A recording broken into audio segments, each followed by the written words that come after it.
So now, we've been sauteing our vegetables for about 5 minutes, 5 to 7 minutes. So now what we're gonna do, we're gonna stir in the diced tomatoes. I've actually used petite diced tomatoes. You can use larger ones if you like. You can use crushed. This is totally up to you. So we're gonna get all this going together.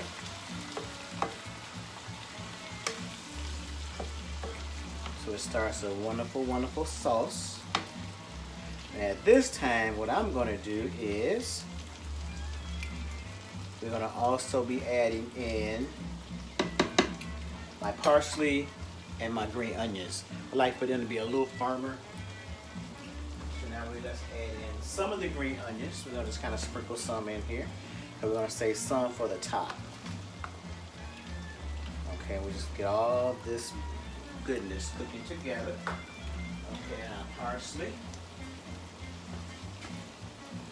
We'll just get all this in there together. And at this particular time, I will probably add a little more Cajun seasoning. I love Cajun seasoning. And if you need, you can always add more salt and pepper. Once again, like I always tell you guys, is that these are just parameters. So you can always add or subtract whatever you want, because this is your dish and it has to be to your tasting, to your liking. So once we get all that together, okay, just kind of let that simmer for a little bit. Then I'm going to add in put my meat back in, my sausage and my chicken. Yeah, let's add that back in now. If you want to make your chicken a little smaller, because I think I'm going to make mine a little smaller, I'll just take it and just pull it apart. And once we get all the sauce in, it's going to kind of fall apart anyway. Or if you have the time, you could always take it back to your cutting board and slice it up some more. And once again, that's totally up to you. This is a pretty small pot. I was actually going to put it in a pot, but I think I'm going to just leave it right here in the skillet. Just let all this simmer together. Okay, it's smelling absolutely wonderful. Smells like New Orleans. Okay, so now we're going to add in, let that cook for a little while. So now I'm going to add in my tomato sauce. I have a 24-ounce can of tomato sauce. So we just pour this over everything. And that's basically what brings the dish together. Just toss everything around.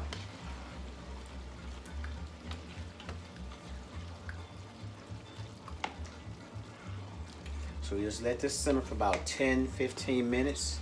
Just let all the seasonings, all the vegetables marry up together.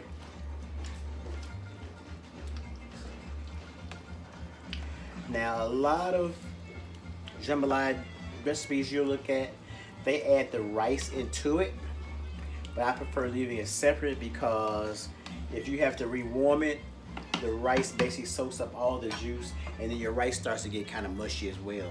So I always like to leave it separate and just pour it over the rice when you get ready to eat. So now we've let it simmer for about 10 minutes. So now what I'm going to do is I'm going to use my diced tomato can, which is a 15-ounce can.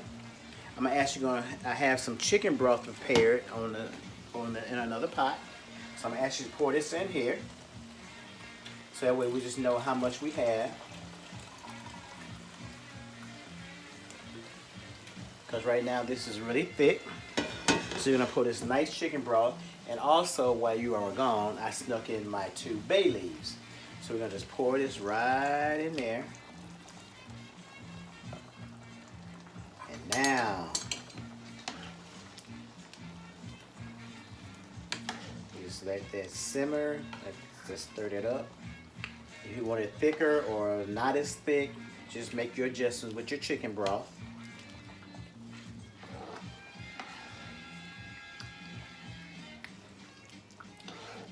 You can actually even cook all this in the pot also.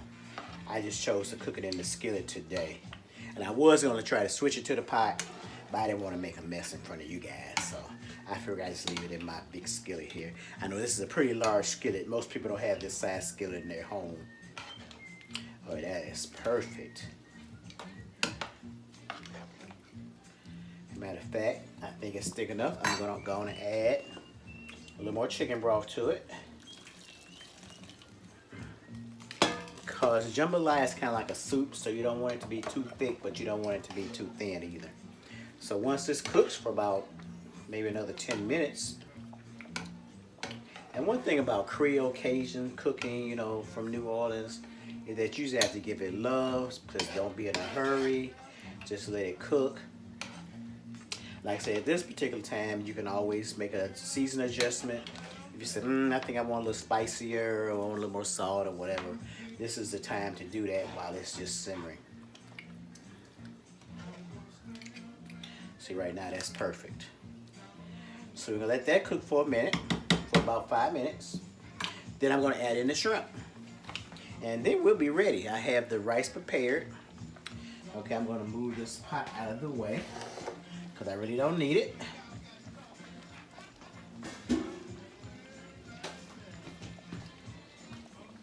Okay, hope you guys can see this really, really well.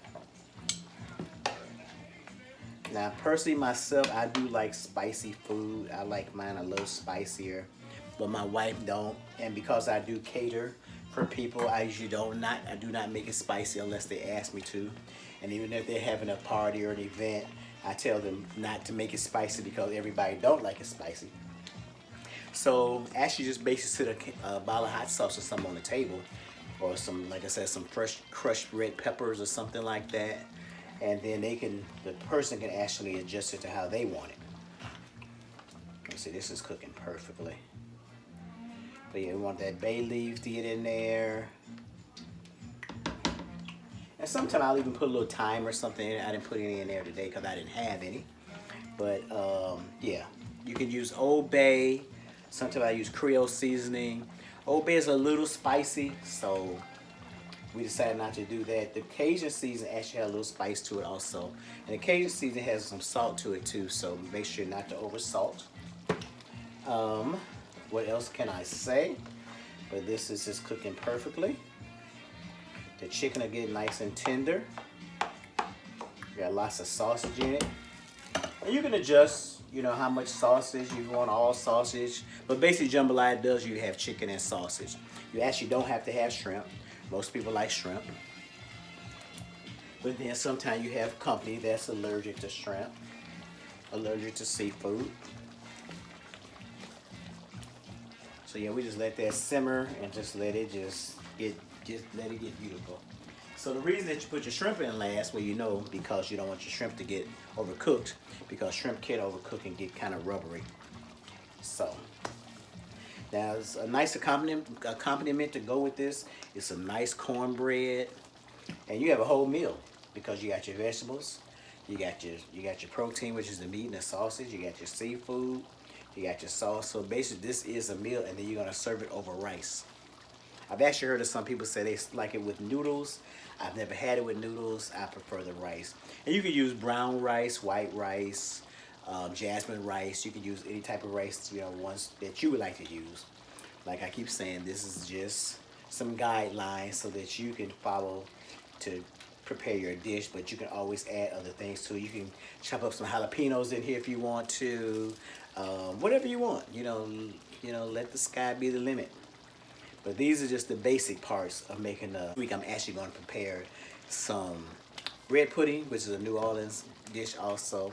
I make a wonderful bread pudding with a brandy sauce. It's absolutely wonderful.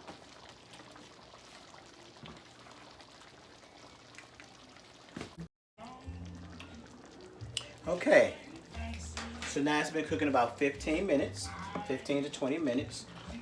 It's nice and thick. The vegetables are soft. Everything is set in. So now we're going to pour in our pound of shrimp.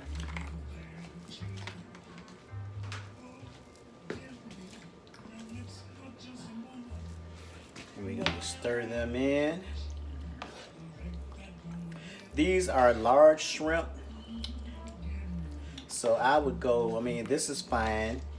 Depends on if you're having company or whatever. But I would probably prefer the jumbo shrimp.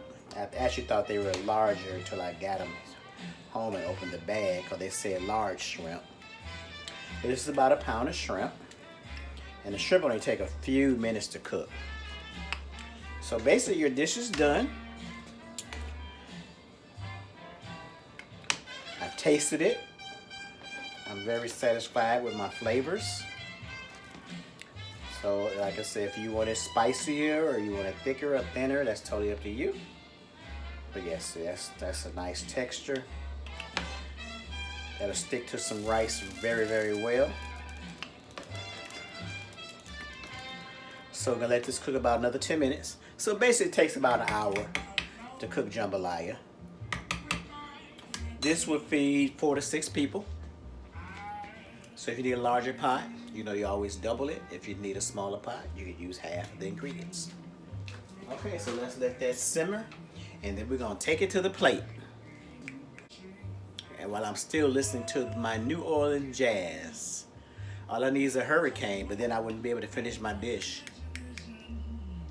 That's a drink. Okay, we are ready.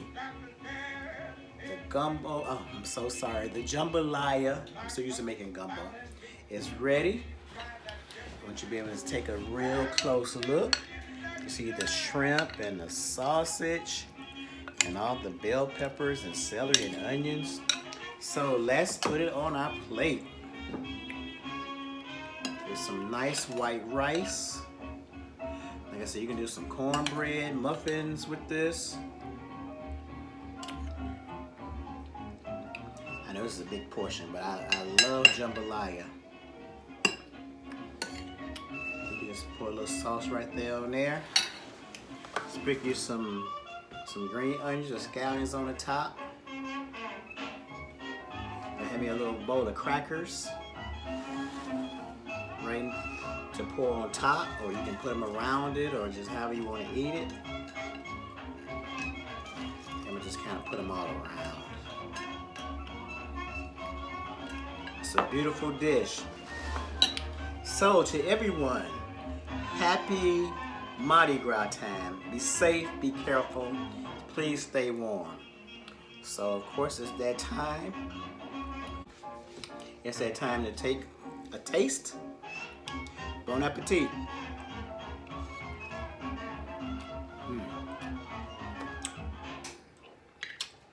It's absolutely wonderful. Just got some little crackers.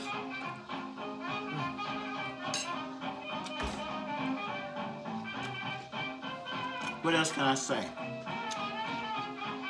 Enjoy your week. Enjoy Mardi Gras. Got my beads. Listen to the nice music. I will see you guys next month.